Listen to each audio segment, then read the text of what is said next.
It's Just Business with Steve Thomas and your host, Chris Larry.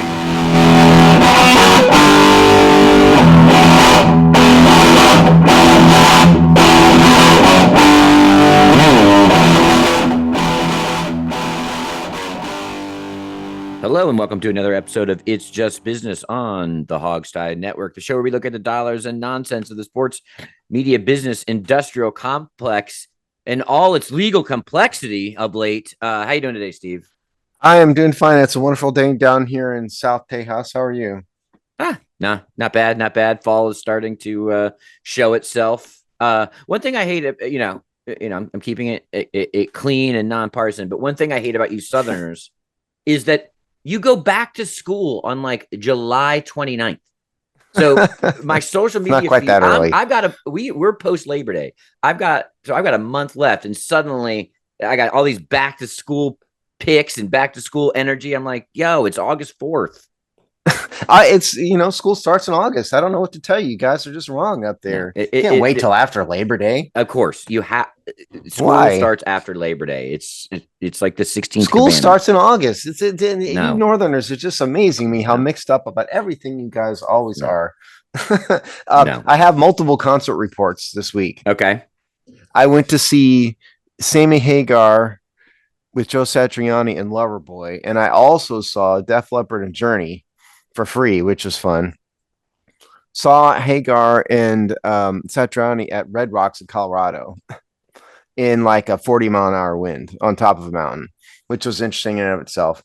He was spectacular, though. I mean, the dude, his voice is probably 75% of what it was, I would say, maybe. Not all the way there. He had Michael Anthony there, to help with the high screechy stuff, because Michael Anthony is 100% of what he was. Satriani does a worthy, if not quite exact, imitation of Eddie Van Halen. Tons of fun.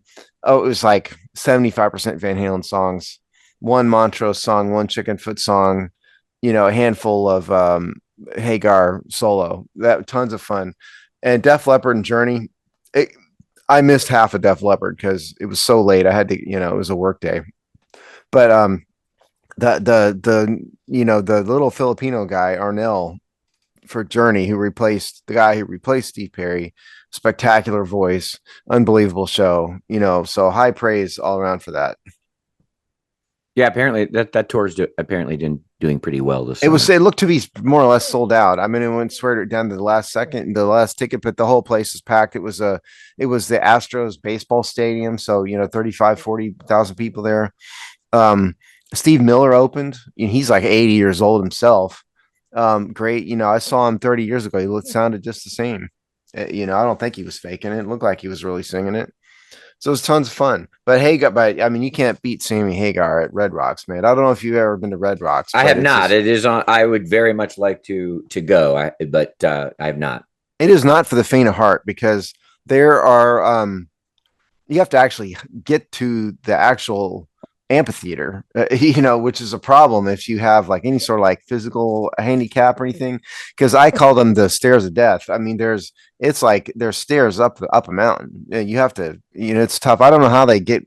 Obviously, they have to drive, people with physical challenges in there, but that's still tough. But it was great. I mean, again, the only problem is it's so windy. There's nothing you can do about that. But great show. Well, you're sort of accepting the elements and all of its variety. Yeah, absolutely. Yeah. Although, to be perfectly honest, I mean, I had seen a show at Red Rocks once before, a million years ago, saw Iron Maiden there.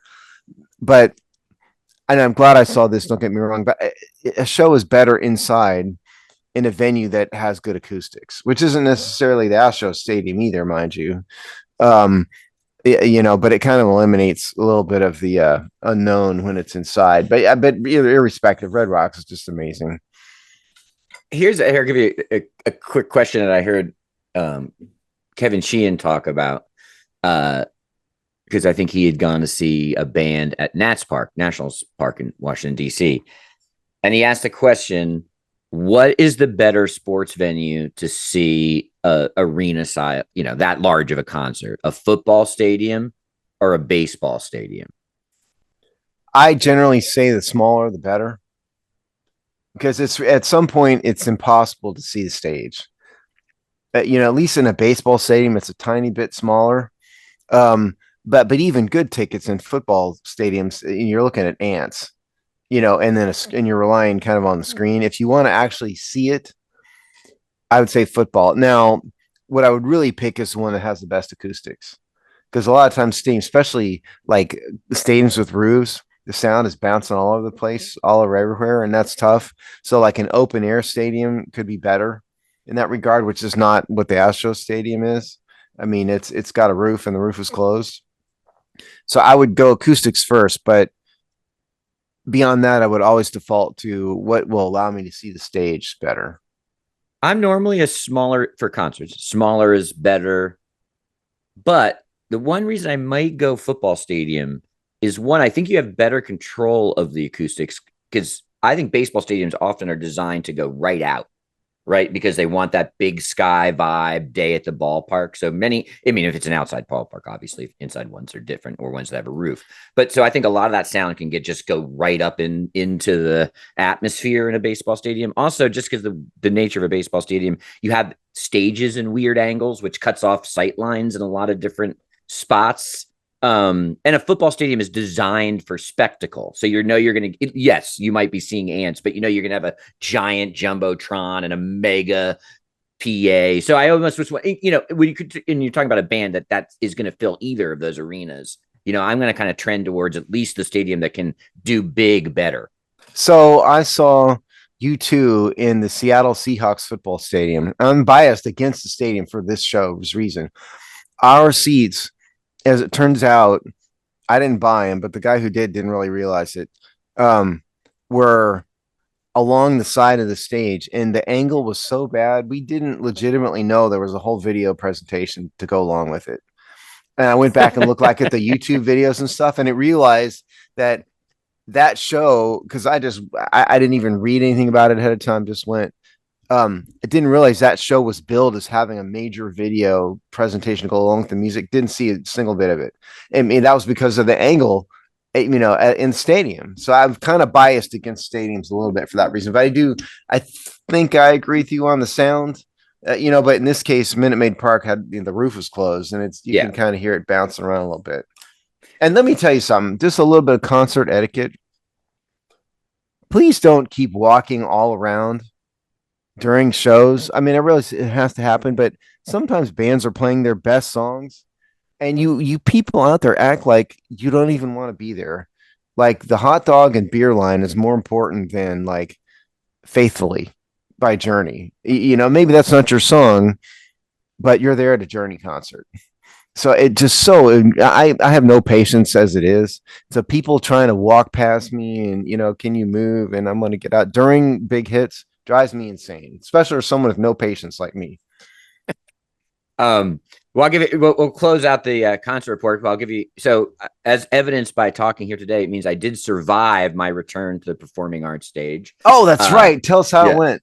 It went fun. It was a good time. We hung tight. We got through our 11-song set, and I did not have a heart attack. I had this one friend of mine, this woman that is actually a nurse. She said the night before, she's like, I just want you to know I'm going to have my phone set to 9-1 just in case you collapse on stage.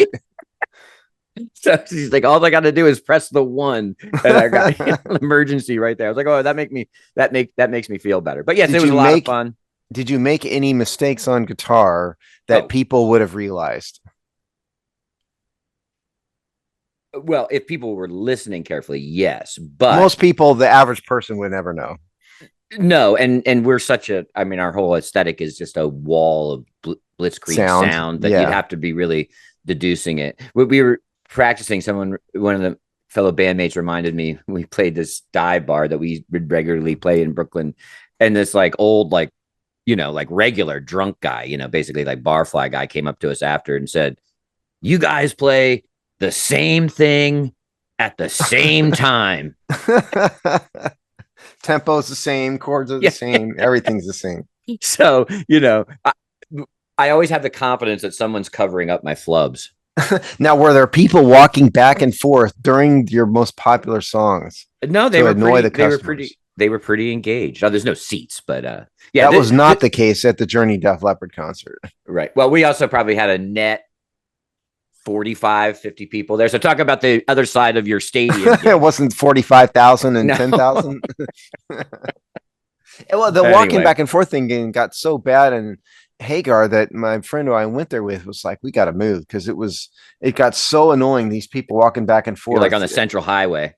Yes. Oh God. Don't put people with no patience in the middle of the Central Highway. Right. You should. Would you pay like a $5 service charge to be in the no patience section? Absolutely. Yes. Every day. They need to build the no patience crowd can go over here.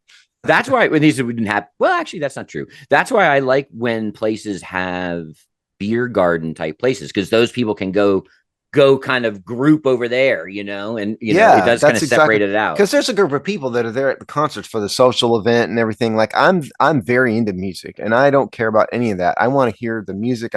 I'm the guy that is going to listen and notice, oh, you played a D chord when it was supposed to be a C chord. I will notice those things. And that's what I'm into. And so it really freaking annoys me. And people are walking back and forth and all that.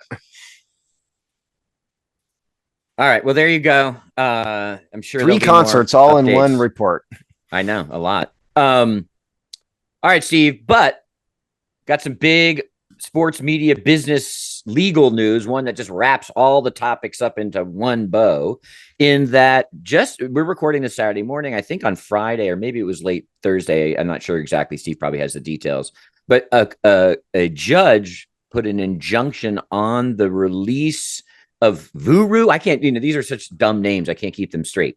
But basically, you remember we talked about the skinny bundle, which was the sports bundle that was going to be Warner Discovery, Disney, and all of their sports properties. And I think one other big conglomerate had come together to put together a subscription that would bundle all of their sports packages into one sports special thing. I think this article actually calls out the price, which I hadn't seen. It was going to be a cool $43 a month. So no small fee here.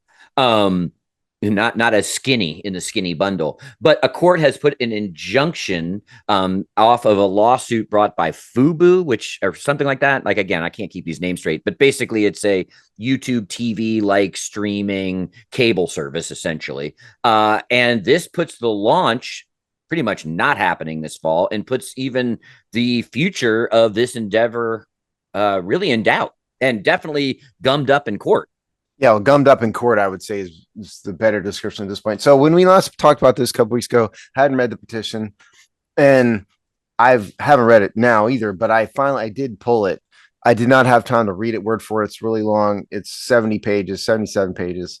But I can kind of give the overview of the petition and then the injunction order. So yeah. So first of all, this is filed in the Southern District of New York, federal court in the Southern District of New York, and it's Fubo TV and Fubo Media Inc. are the plaintiffs.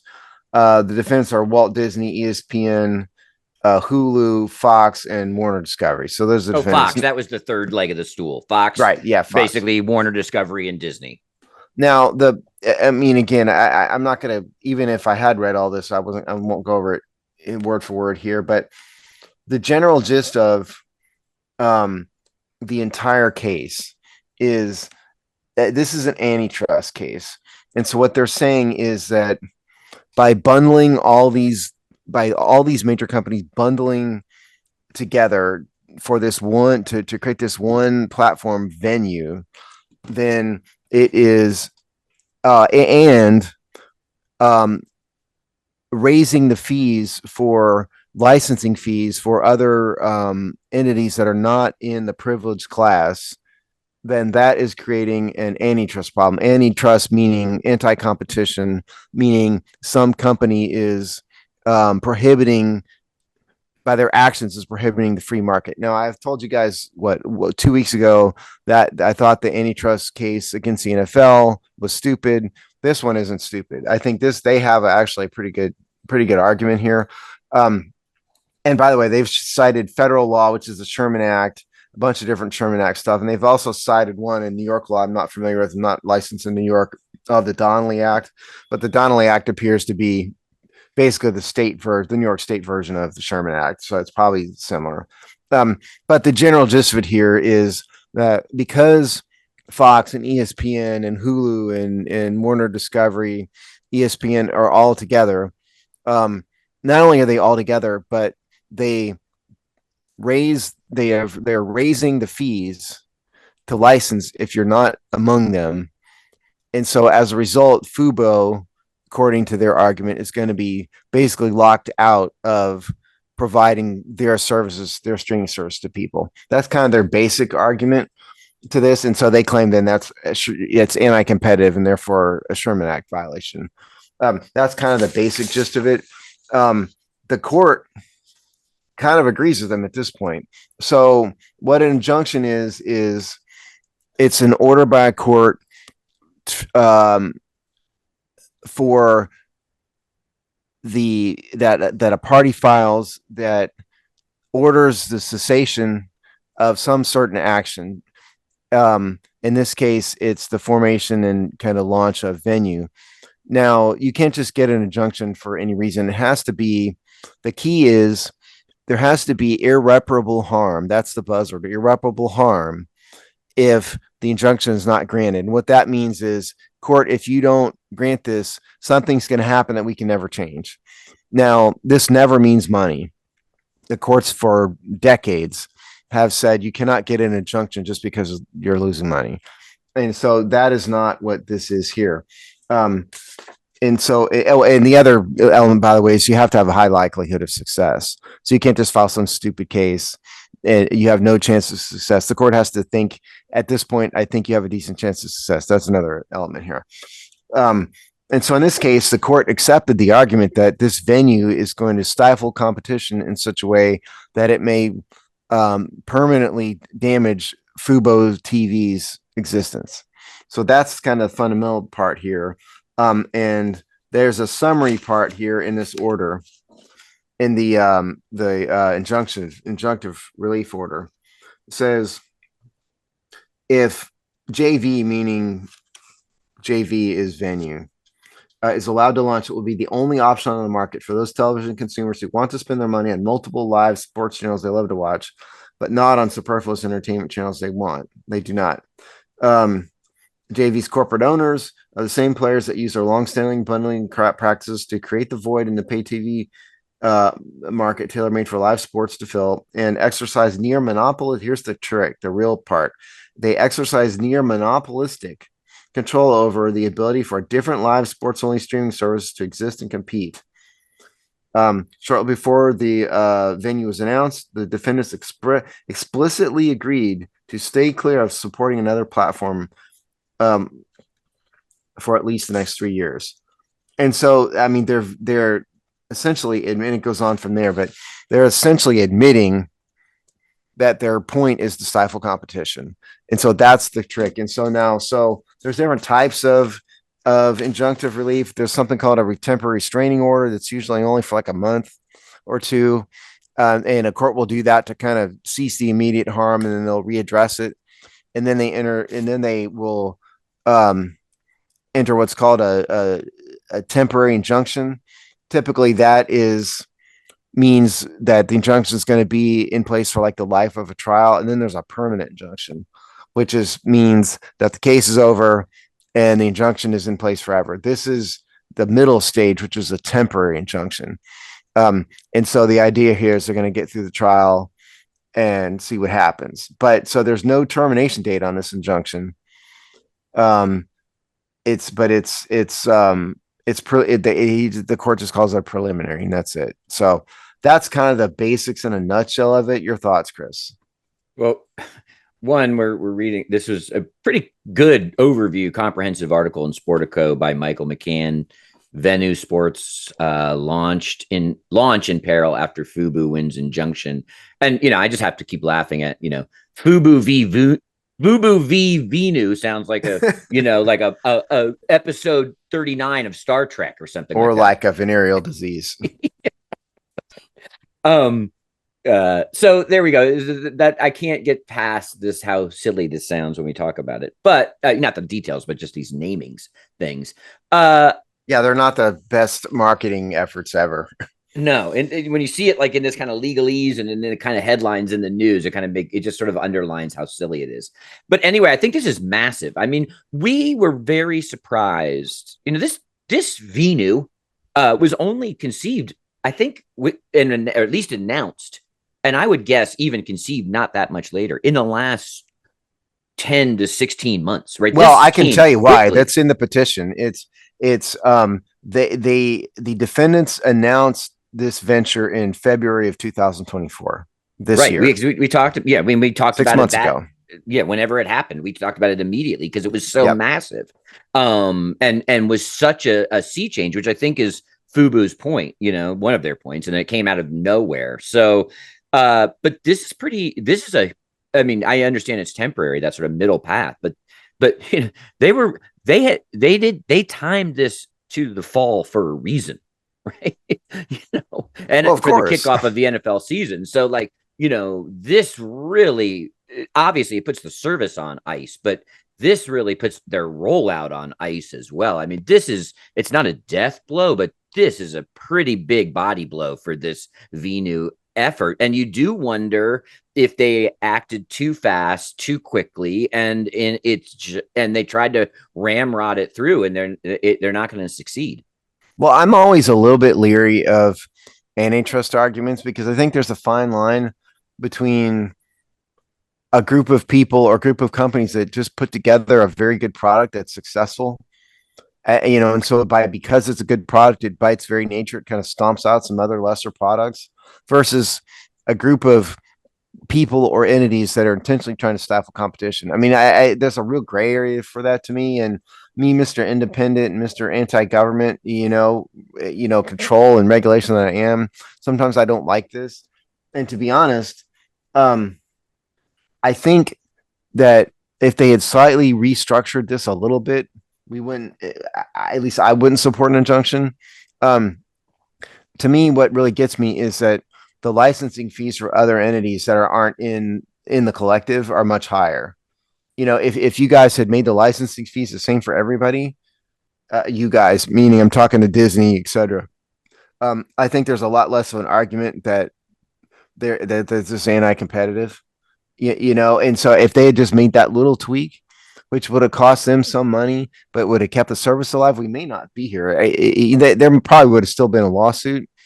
But I don't know if this injunction would have. In that scenario, you just have Fubo offering you the skinny bundle, or what parts of the skinny bundle that they want to offer. But right. that's the point. Yeah. And they can compete. And maybe some people would still go, I don't want to mess with Fubo when I can just get all of it anyway over here. And that's the choice the consumer makes. What I'm saying is, if they had done it that way, then I think there's a lot less of a chance here that you're going to have a judge in Southern District of New York. Oh, yeah, this is anti-competitive because you're raising the rates if you're not in the collective. And who else can possibly compete with that? Because all these rights are locked in anyway. And so it's not like Fubo can go to Major League Baseball and go give us a contract. They can't. It's over. So this is the only way. But because they're kind of locking out the competitors from even licensing their product, I think that is probably what hooked the judge in this.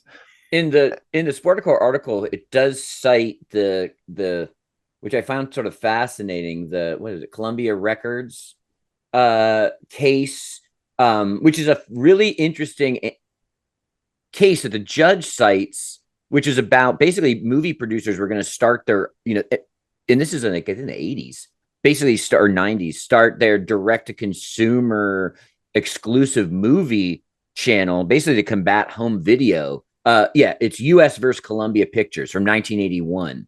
And she based a lot of the opinion on that, which was this really interesting case of an analog technology that was happening very fast, right? Home video, home recording, and these movie producers tried to bundle themselves and do a more exclusive rights thing with their basically IP of the movie content. And it got shut down in that US versus Columbia Pictures. And I just find it interesting.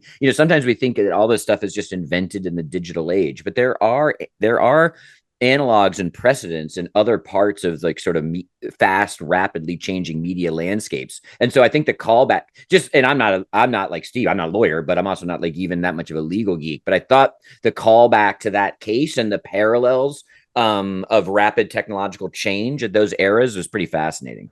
Well, yeah, I told you I didn't read this case word for word or anything. But I believe that the Sportico author's not pulling that case out of nowhere. I mean, that was cited in the petition. No, yeah, she said she cited it. The judge, yeah. The judge cited, right. So, yeah, it's another decent argument. But I think this is even more of a case than even the Columbia thing was, because you truly can't.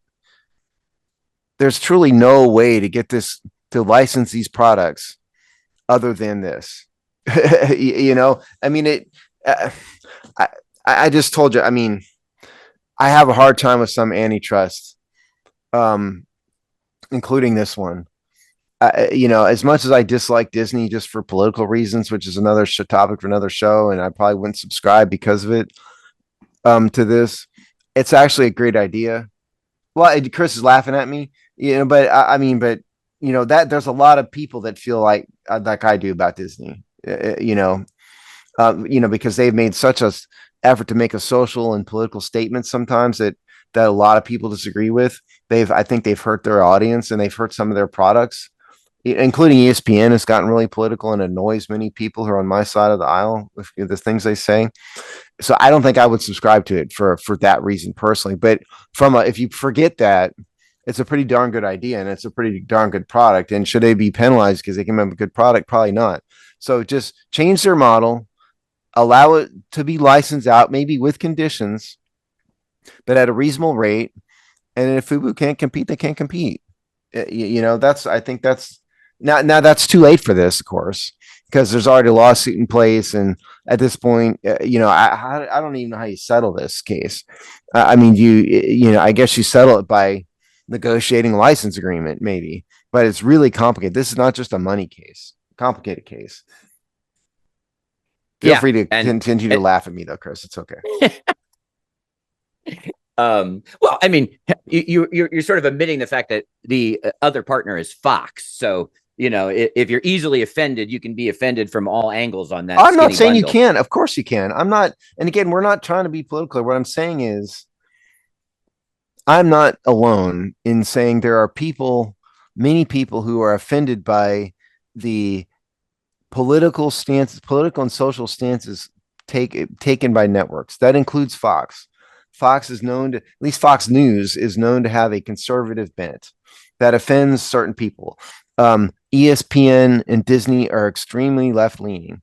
I think that's fair to say. And so all of these networks would do better, certainly when they're presenting sports, but when they're presenting the news, to give a down the middle opinion and just focus on the truth. I think that would help everybody. From whatever political viewpoint, that kind of boycotting would have, if Venu was allowed to have launched, let's say it was just launching, there was no lawsuit, and it was Labor Day weekend and they're offering you this bundle as NFL season kicks off, it would have had 0% effect on their sales. They would have lost my sales. Yeah, but that's a statistically irrelevant data point. But I think you're underestimating the number of people that refuse to support Disney anymore. You're not around, us conservatives too much, Chris. I don't think you are, at least. I mean, there's a lot of people I know. Nobody I know will support Disney. That's me search. That's not metadata. I understand I get it, but I think you're underestimating. So you're underestimating the fact that the Fox is in the bundle. You don't think there's the same viewpoint on the other side? I'd say the coordinated boycotting of Fox is statistically bigger than the conservative boycotting of Disney. Well, I think the ratings for Fox News would disagree with you. I mean, they're slaughtering. I didn't say I wasn't a ratings thing. I said the negativity towards a liberal bent on Fox is a higher percentage than conservatives against Disney. I think it's about the same. Either way, it would affect sales 0%. I don't even care what side of the angle you're coming from. I don't know. I disagree. Would not have affected it. It's just ridiculous.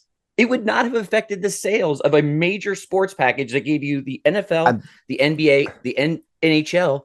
We would have had zero. I don't care if you're a Bernie bro, Antifa, Ben, whatever the guy's name is, Ben, whatever that guy's it name would is. have 0% on the sales of the skinny bundle. I hate that Ben whatever guy. He's terrible. Ben whatever's the worst. Shapiro. Oh, I love him. He's great. That's what I'm saying. It would. I don't care what anyone thinks. It would not have affected sales of this product. I disagree, but it doesn't matter. It's another show for another day. I do think it would affect sales, but okay. But point is, so what happens from here in this lawsuit? Because Chris and I vehemently disagree about politics, and we don't want to go down this road.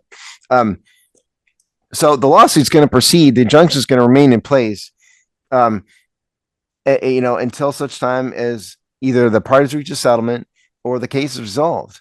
And hypothetically, there could be what I already told you guys: temporary restraining order, temporary injunction, permanent injunction. Hypothetically, the court could slap a permanent injunction on this and kill it forever.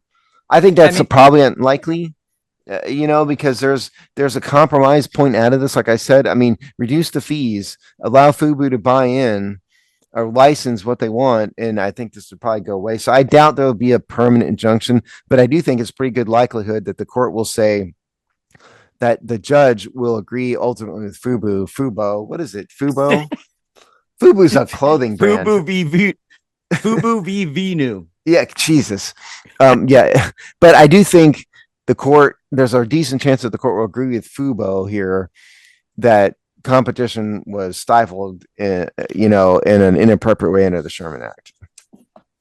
I think let's see if I get this right. Unless Venu settles in a way that Steve is discussing, which is basically like agreeing to restructure their fee structure and allow more people, whatever, blah, blah, blah. They're willing to bend on those points. And they just stay unless there's a settlement and Venu crumbles on something quickly, this delays the launch for what, minimum 2 years? It's going to anyway. Middle delay, even it's the middle injunction. Yeah. But it's sort of like it's a soft, hard injunction in a way because their launch is delayed now 2 years, easy. Yeah, it is. But this is as complicated as litigation gets. This is not a case where your local, back of the phone book plaintiff's lawyer is going to take, in your town. These you're talking about, I didn't see who even filed these. I didn't have time. Well, I'll look here real quick. I'm talking, but these are major litigation firms. Okay. Probably major national firms that are doing all this stuff.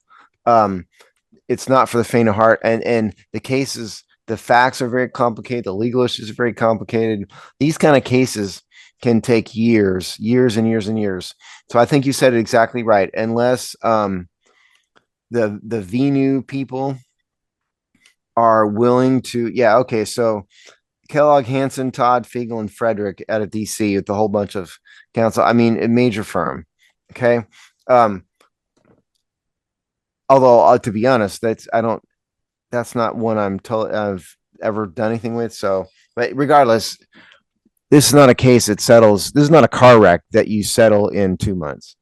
I think it could go years. I think you're exactly right.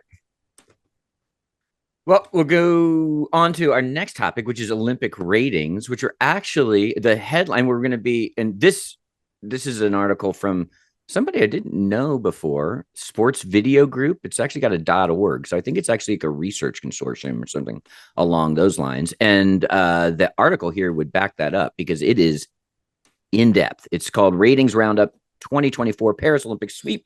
Ratings across all platforms up 82% from Tokyo. It's Samantha Gabe, digital content and social media manager. And it goes deep on a whole bunch of levels beyond even just TV ratings. It goes into like advertising. They did a bunch of survey data around what people felt about the advertisers. It goes deep into even different time slots, different technical stuff. It is, if you want numbers on their performance from a media standpoint of the US version of the Olympics, this is for you. But the big headlines are pretty clear in that it was a giant win for NBC ratings wise. Doesn't matter how you slice them and dice them. Revenue, eyeballs, it probably helped establish Peacock as one of the digital services that can actually survive what will be a shakeup over these next couple years. Some highlights, no shocker, up 82% from the Tokyo Olympics.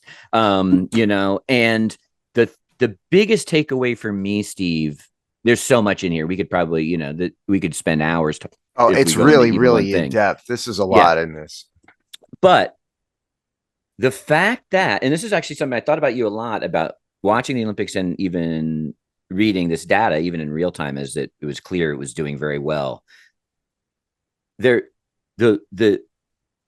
window of watching these events live was at least possible. And where we know this worked was that NBC and then their cable channels like USA Network, and then the Peacock stuff did huge numbers. And that was basically in the East Coast 2 p.m. to 5 p.m. window. People were tuning in huge batches. And so when they say that they averaged 30 million across all platforms, that included the people that were watching live in the afternoon and then the people that watched the primetime rebroadcast, which there was no live events in primetime. I have a theory for this. The time difference between the United States and France is 7 hours. 4, 5, 6 hours, 7 hours. 6, 7, depending on daylight savings time. Right, depending on where you are. Tokyo is 12. Again, depending on where you are.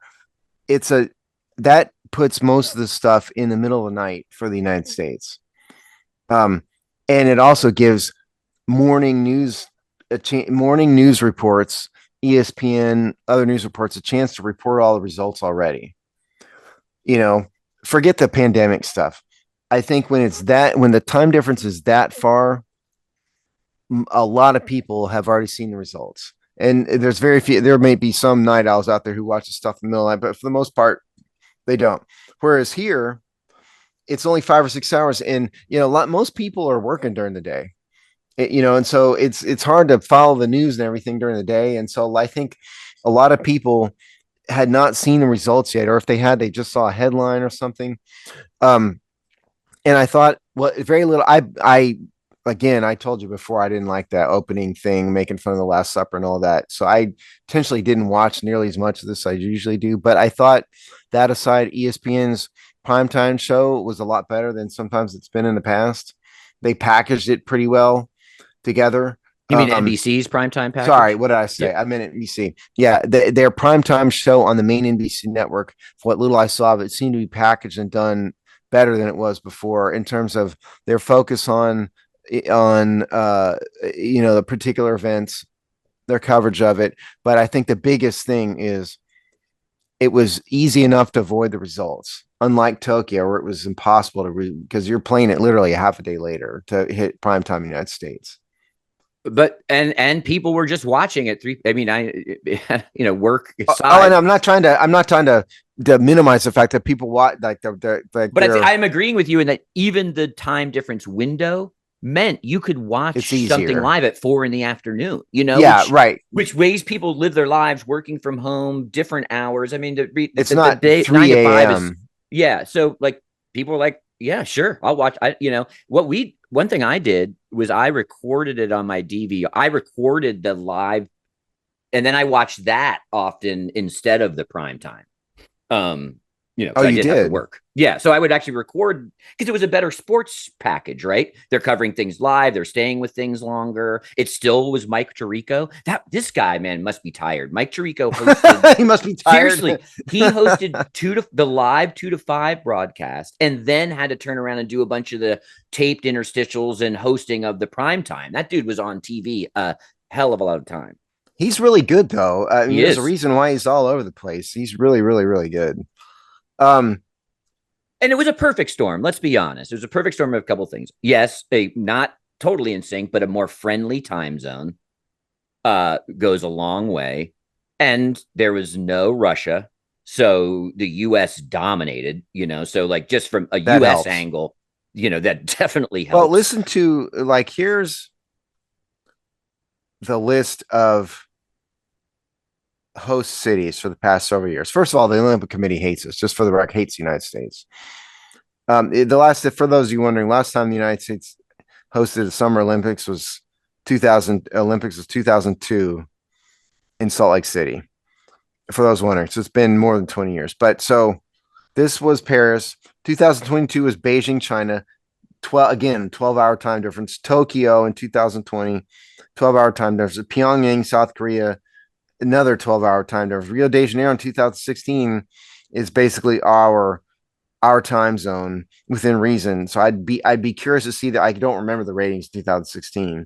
That's the one to check out. Then Sochi in Russia, again, 12 with 10, 11-hour time difference, 2014, and then London, 2012.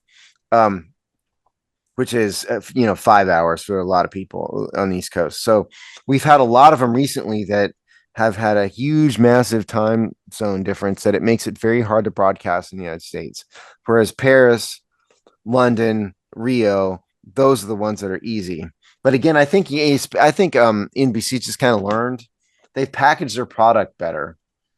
They've got Tarico as the kingpin to it. But I thought it was just a better, more well done product than it was in the past. And Peacock and Peacock plus their owned cable channels, because one of the big complaints, even was that you were kind of at the mercy of what they wanted to show you in prime time, even when it was live. But now you could sit down on Peacock and you could watch the judo competition from first match to final match, and so the innovation and actually how they broadcast sports, there's a lot of interesting things that we'll start to see roll out into other sports media packaging. And if you really dug techniques into it, you could find basically whatever event you wanted somewhere.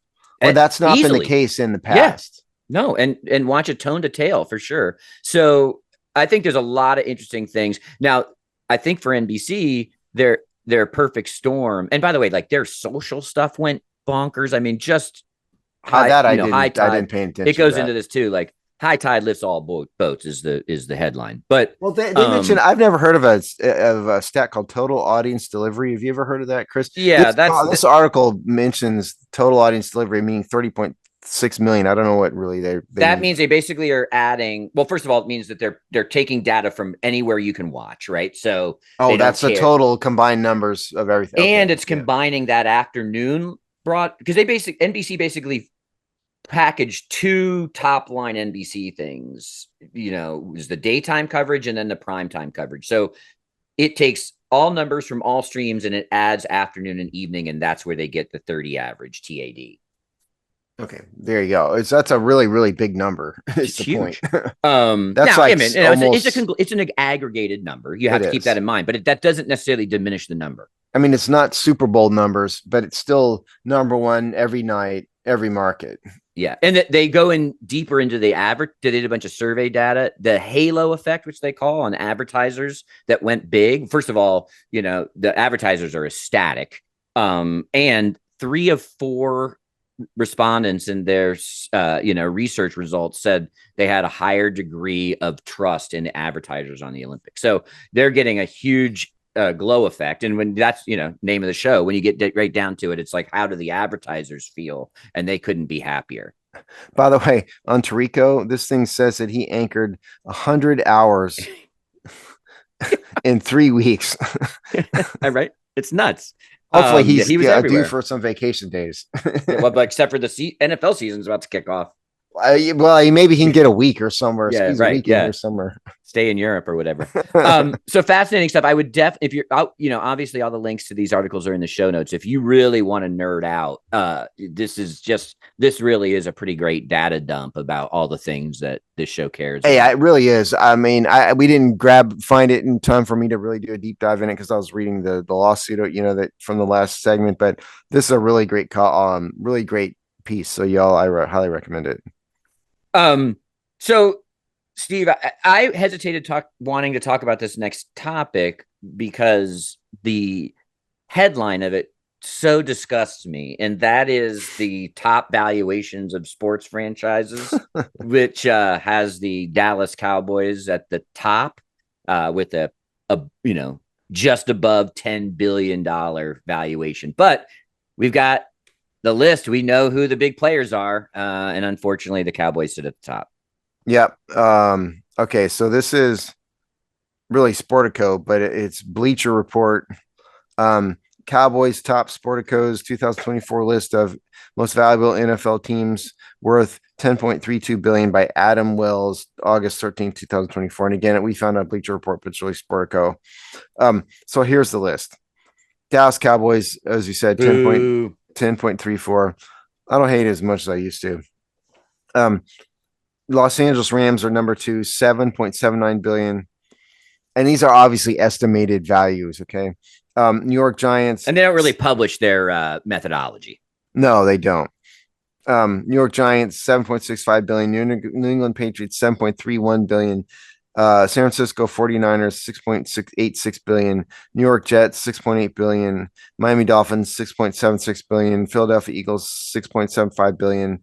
Las Vegas Raiders, 6.7 billion. And then Washington C words, because I don't say the C word, 6.3 billion. So that's the list. So a little bit of a investment uptick for the Harris Group there. Yeah, a little bit. Zero of these valuations or teams surprise me. 10 billion seems high, maybe, but to some people, but I don't think it is.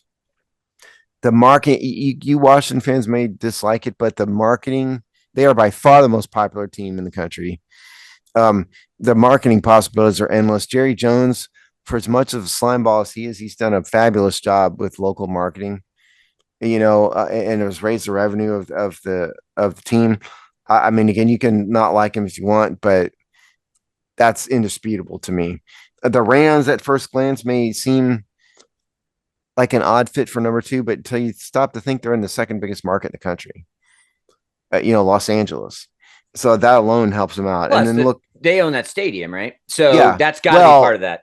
Yeah. I mean, it's probably in another entity. I can guarantee it's not in the entity that owns the Rams, but it's the same owner. It's the same. And I would bet if we saw the methodology, it's adding things like the almost stadium. Certainly. Yeah, almost certainly. Yeah.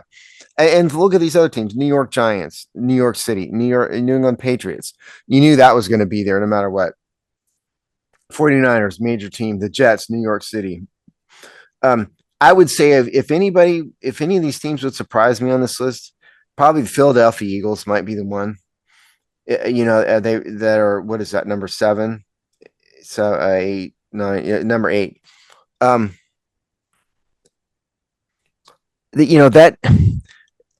I don't know if they even own their stadium.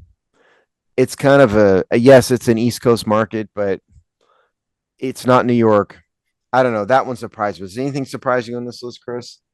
No, it's fairly clear. And actually, the interesting stuff is and I don't know if we have access to it, but I've read a few things that sort of reference the deeper list. The more fascinating thing is when you get to parse out like where the NHL teams fall, and then some, like how soccer falls out, like Major League Baseball. So the top 10 is like kind of a duh. Once you kind of get a little deeper, it has a lot of like fascinating little nuggets about location, team, league, popularity in the sport, etc. Now the column, the Bleacher Report column as to Washington does cite the stadium as apparent. Washington actually went down 3 spots in this compared to last year. And they mentioned that the team has undertaken what they say is a significant renovation process to upgrade home stadium could add value to the franchise in the future. They're not going to add a ton of value. A new stadium, should they ever get it done, will add a ton of value, to it. So what you're saying is true. Yeah. Now this column does go into a little bit of detail. It says the Golden State Warriors, the only franchise in any sport within 1 billion of Dallas. The Warriors are valued at 8.2 billion, which of course isn't a billion within a billion, which is a weird thing for them to say. But it's okay. So I misread. So it says the Golden State Warriors were the only franchise in any sport within 1 billion because the value of Dallas went up $1 billion this year for whatever reason. Let's see here. I mean, they're citing stadiums, Hard Rock Stadium in Miami, renovations, F1 track in in Las Vegas. That helps valuation apparently. So it's not just about the team; it's about the facilities. It's it's about the stadium. The valuation is not just you guys. If you take nothing else from this, take this. It's not just about the winning record on the field. Team valuation is based on how much money they make, which is, it has a lot to do with the stadium, has a lot to do with the marketing possibilities in the city that they're in. That's why you don't see like the Packers up here. They're in the middle of nowhere in Wisconsin. So I think that's my takeaway from this. Yeah. All major market teams. And yeah, I'm not saying Philadelphia. I was surprised Philadelphia was maybe number 8. I would have thought it would have been maybe number 9 or number 10. It's all I'm saying. So I just updated Steve's favorite website, Pro Football Talk, and they did have a very relevant piece of news. So this is a little bit breaking news along this topic. I mean, Mike Florio isn't being an idiot this time. No, he just read the press release they sent. So the owners have called for a special meeting on August 27th. And guess, Steve, what this special meeting's main and pretty much only topic will be. Oh, just enlighten me. I could guess. You really want me to guess? Yeah, I want you to guess. Okay, it's got to be something business related, right? Not on the field related. So team valuation. Let me think. Team valuation, stadium, media topic. I'm going to go with broadcast rights. Close, but it's allowing more diversified equity investment in NFL teams. So Roger Goodell mentioned this casually in an interview. So the meeting is scheduled for August 27th in Minnesota, where the owners will come together for a special meeting to basically loosen their ownership laws and rules and regulations to allow more whatever private equity, whatever. Here's the conversation is going to be, can you group of old men get behind allowing a bunch of Saudi oil sheiks to buy minority stakes in your teams and not have a hard tax? That's the conversation. Factors include the maximum percentage of a team that can be sold to private equity firms. It's expected to be 10%. Whether one team can sell slivers to multiple firms, whether one firm can own pieces of multiple teams. And that one's bad. That one's not good. That one's bad. And whether teams will be able to buy back the percentages of the franchise that have been sold to private equity firms. And once they allow the private equity in, the percentage, it's just a matter of time before the percentage goes up. That is the opening there. You can set it at whatever minority number you want, 10% or whatever it is. I'm telling you right now, eventually it's going to lead to private equity owning a team, being a majority owner eventually someday.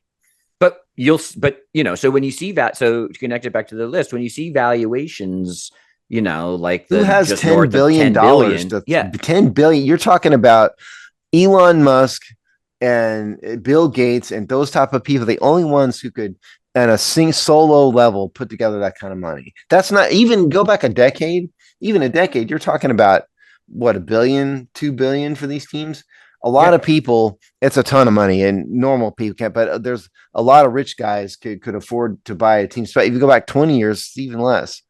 It's at the point now where only private equity can afford to do this, or like major corporate partners, and they're not ever going to do that.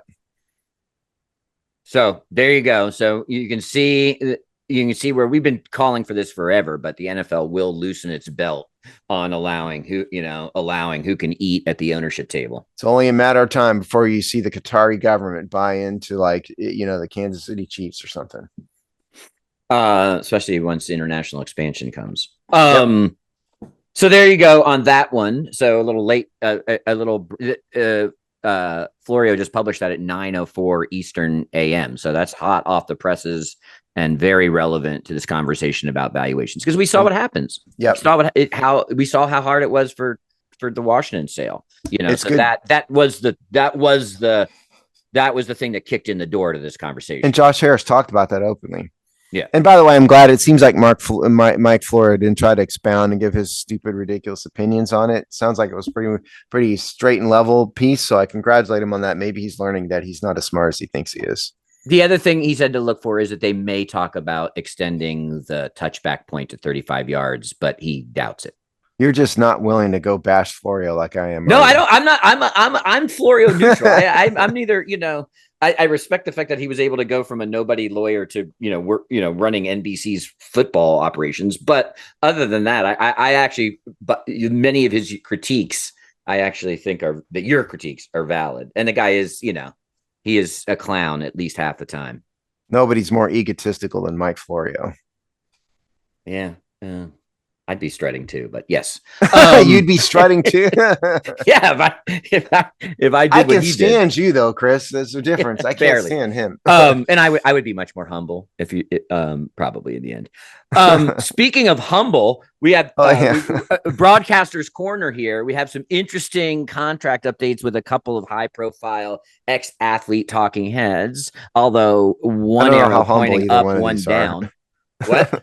I don't know how humble either one of these guys are. No, that's the joke. But Charles Barkley is staying put with a new contract at TNT. No NBA or with the NBA. He is a Warner Discovery guy. He's a company man. And Robert Griffin III, RG3, is out at ESPN with 2 years left on his contract in a broadcasting career that, quite frankly, mirrors his NFL playing career. Fast uprise superstar, quick and painfully public downfall. Yeah. So Barkley, did anybody really believe Charles Barkley when he said he was going to leave? He has a 10-year contract signed in 2022, so 8 years left, worth $210 million. Was he ever going to walk away from that? Of course not. This Charles Barkley babbles nonsensically a lot. He does not have a filter, a very good filter at least. So he was on whatever outlet. I forget where he was even talking. I'm going to leave. I'm not doing this anymore. It's just he just spouts crap off the top of his head half the time. And that's what that was. I never thought he would actually leave. Once the reality of, wait a minute, I'm going to walk away from something along the lines of $150 million if I leave. So no, he's never going to do that. So TNT will have to figure out what to do with him. Chris, you brought up a good solution. Maybe they just keep that inside the NCAA off the air. You did. Maybe I give you credit for this. Maybe just keep that show going, just to become like a clip show or analysis show, or whatever. Which is what they're doing now, basically. Yeah, right. I was thinking about this the other day. Like, they don't have to change a thing that they do. No. Now they don't get the lead in of a game or the lead out of a game, obviously, but they can still do that though. They can do it prior to the start of the primetime games and at the end of the primetime come back, and that's what they're doing anyway. Yeah. So I mean, nothing stops them from just keeping that show. They may have to rebrand it a little bit, but not even. So well, they might. I don't know. They may lose the rights to call it Inside the NBA. It may have to be Inside Basketball or something. Yeah, that's interesting. But anyway, they'd figure that out. NBA is a trademark name. They're going to have to use them. There's, and why wouldn't you? So do you see Charles Barkley move to other sports? I mean, there's no reason he couldn't jump in. He's already sat in on NHL coverage and stuff like that. But I think and college basketball too. Yeah, that's the thing. I think if I would bet from a strategic standpoint. I mean, you got Barkley, you're paying him, throw him all over the broadcast. I mean, he's great. He's good at talking. He doesn't have a filter. That's why he's has 10-year media contracts. So, but I think they'll just level up. And I don't think, I'd be curious. I don't think they have they may not have the contract for the women's NCAAs. I think ESPN has that. Yeah. So that you can't do double dip there, but I would roll that whole NBA on TNT crew out, start like in January, and I would just have them covering college basketball. They do it all during the tournament, and then you just rolled into the tournament. College basketball competes with the NBA in popularity, especially for chunks of the winter. So I think and they're already seen as doing college basketball. That I would be surprised if they didn't greatly beef up their college basketball coverage. Oh, I think so. And Charles Barkley drives ratings to a certain extent. He's a guy who's well known enough that people like enough that I think some people at least, will tune in just to see him. That's why they're paying him $210 million. And so I think they can probably put him on a bunch of sports he probably doesn't know anything about. and have him just get up there and babble and be entertaining, and it would go well. You like hockey, soccer. And here's what. So this call this. By the way, if you want to read about this, we found it in CNBC. Charles Barkley commits to staying at Warner Brothers Discovery TNT Sports no matter what happens to the NBA. Alex Sherman, dated August 6th. And this column here says that TNT has Major League Baseball, NCAA Men's Basketball Championship, National Hockey League, and the United States Soccer Federation. And then beginning next year, they'll add NASCAR, the French Open, and then the Big East basketball. And so they have tons of stuff for him to do. There's enough basketball alone to keep him entertained. But if they wanted to throw him out there in hockey and have him just, say funny stuff about hockey or soccer or whatever, even though he doesn't know anything about it, that would be great because he's good at stuff like that. Yeah, build an interview show around him. You can do a million things with him. Yep. So I'm not surprised. And, Ernie Johnson's already staying. The other guys, Shaq's probably the wild card. Does he bounce to somebody who has the actual NBA? That could happen. But I think that core Barkley, Ernie Johnson, and Kenny Anderson, that I think they'll just roll forward probably with a clip show and more college basketball. Now, again, I think they may have to call it inside basketball, but we'll see. Right. Yeah. Yeah. Anyway, and then let's return Robert Griffin to RG3. I mean, here's the bottom line. It doesn't matter how much talent this guy has at anything. He's insufferable to those that have to work with them. And then after a pretty short amount of attention span, those that have to, deal with him at scale, so the people close to him that work with him get sick of him quickly. And then the people that have to listen to him or watch him also get sick of him pretty quickly. I think Washington fans are slightly more biased against him than others. I personally didn't mind him in his football broadcast stuff. He's arrogant. He is, he's smarmy. He's insufferable. But I thought he more or less had some good points about the football part of it. Now, I didn't watch that Monday night pregame show thing he was doing. Which they kicked him off that even before they fired him from ESPN. ESPN. They did. Right, they did. But I was never home in time for that. I never watched it. But just him as a broadcaster, I didn't think he was half bad. But ESPN claimed it was cost-cutting. Now, you made the point you don't think it was a cost-cutting event. It might not have been. Don't know. But I do think that my feelings about my tolerance, I'd say, aside of him, he turned a lot of people off, albeit I do think the people in our world to a much greater extent because it's Washington and they hate him. So I don't know what to think of it, to be honest. I think he throws people under the bus. So I think it's actually a colleague thing. And we know, so yes, my patience for RG3 is much lower than your average sports fan because of that. But what you find out through the clubhouse, through, this guy just, his massive ego, which sometimes is a positive on a football field or on a broadcast booth, right? Like that can, we just talked about Charles Barkley, right? Like that obviously massive ego with that guy too. Yeah. Yeah. So, if managed right, you need a massive ego, but my guess is, and everything you ever heard about Charles Barkley is that he's a stand-up guy and a loyal coworker and a good friend. You don't hear any of that. I mean, this is going back to his playing days. I mean, this guy, so I think it's that he rubs his peers and bosses the wrong way is probably way more important about why this guy can't stick anywhere longer than 3 years than the public's, view of him. Well, as to that point, I mean, he was bringing his parents in to talk to the owner of the Redskins years ago, and that turns players off. And certainly his massive ego, is kind of harnessed wrong. So you say, like with Barkley, it's kind of funny. Yeah, because he knows he's an egomaniac, and he laughs at himself. Yeah, he admits he's an egomaniac, whereas RG3 just seems to not be in on the joke about himself. Yeah, if he could just stick to sports, he's another guy. He does know a lot about football. If you can get past that dislikability factor, I mean, he has good things to say, but he just turns a lot of people off, particularly Washington fans. He will show back up.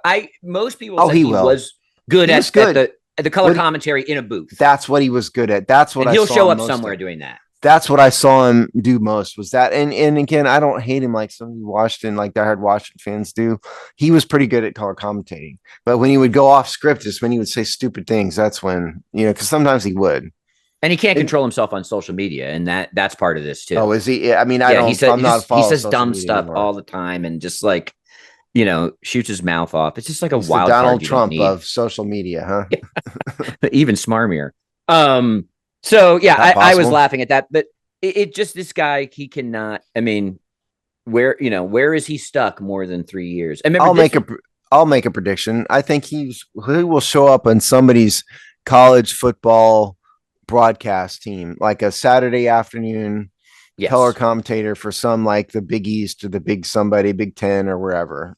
And maybe he may Big have 12. to go lick his wounds and be a little bit more connected to Baylor, right? Like, does he get brought in on Baylor's, like, he may have to go and like kind of regroup a little bit in some way. Well, I would him in. I would bring him in like the Big 12, whatever the Big 12 network broadcast stuff is. He'd be good at that. That I totally agree with that. All right, Steve. Well, we got through a lot of topics in a short amount of time. We did. Not short, but in a reasonable amount of time, I would certify that. Sometimes we've had to stretch these things out and babble longer than we're supposed to fill up. That wasn't the case today. A lot of good stuff, but we're heading in, unfortunately, we're getting into the back to school vibes, which means fall, which means the sports calendar and sports media and sports business, everything starts to rev a little bit more than mid-July. Yep. And that includes the Hogstye podcast, which is released every Thursday, and all of our regular written content there. Of course, this weekend is going to be my annual start on all of the preview columns for all 17 games, because the only way I can get those done during the week is to do like forums and fill out as much of it early as I can, and so I always have to take a weekend and do that, and I always hate it because I have to do 17 of them in one weekend, and that's this weekend. So just think of me out there doing endless amounts of Washington preview columns. Steve on the content forum. Yep.